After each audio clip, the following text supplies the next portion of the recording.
जन स्वराज अभियान के संस्थापक प्रशांत किशोर ने शुक्रवार को पश्चिम चंपारण में के ऐतिहासिक भितरवा गांधी आश्रम में अपने एक दिवसीय मौन उपवास को समाप्त किया।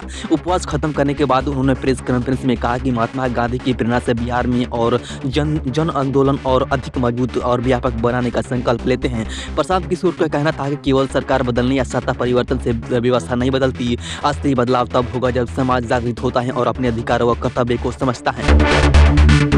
पीके ने बताया कि 15 जनवरी से बिहार के सभी 1,18,000 वार्डों में जाकर लोगों से सीधे संवाद करेंगे। इससे वे बिहार नवनिर्माण संकल्प अभियान का नाम दे रहे हैं। इस दौरान वे जनता को बताएंगे कि सरकार ने जो वादे किए थे उनकी वास्तविक स्थिति क्या है और कौन सी योजनाएं कागजों में अटकी हैं। साथ ही वे भी उन योजनाओं को जमीन पर उतारने के लिए लोगों को संगठित भी करेंगे।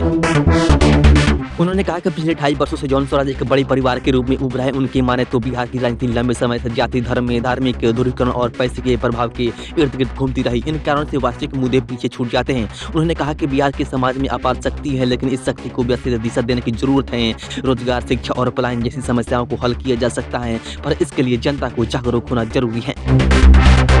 गरीब महिलाओं को 10-10 हज़ार रुपए देने की सरकारी योजनाओं पर पीके ने गंभीर सवाल उठाए। उन्होंने कहा कि अगर ऐसी व्यवस्था को मानक बना दिया जाए तो देश में लोकतंत्र खत्म हो जाएगा, क्योंकि फिर चुनाव जनता की आशाओं और मुद्दों पर नहीं बल्कि पैसे के लालच पर लड़े जाएंगे। उन्होंने आरोप लगाया कि बिहार सरकार ने कर्ज लेकर वोट खरीदा है, जो गरीबों को सपनों के साथ धोखा है। इसी अन्याय के विरोध में उन्होंने गांधी आश्रम में मौन उपवास किया।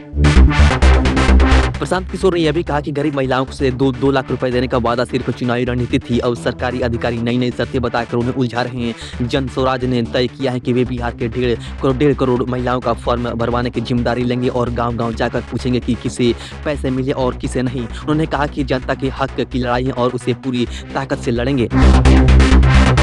कैबिनेट विस्तार में बोलते हुए पीके ने कहा कि नई सरकार ने ऐसे लोगों को मंत्री बनाया जिनकी छवि आपराधिक है या जो पढ़े लिखे नहीं है। उन्होंने आरोप लगाया कि ऐसे व्यक्ति को मंत्री बनाया गया है जिस पर भ्रष्टाचार के गंभीर आरोप हैं। पीके के अनुसार यदि सरकार वादे पूरे नहीं करती तो जन स्वराज उसके खिलाफ जन आंदोलन खड़ा करेगा और जनता को इसका लाभ दिलाने की कोशिश करेगा।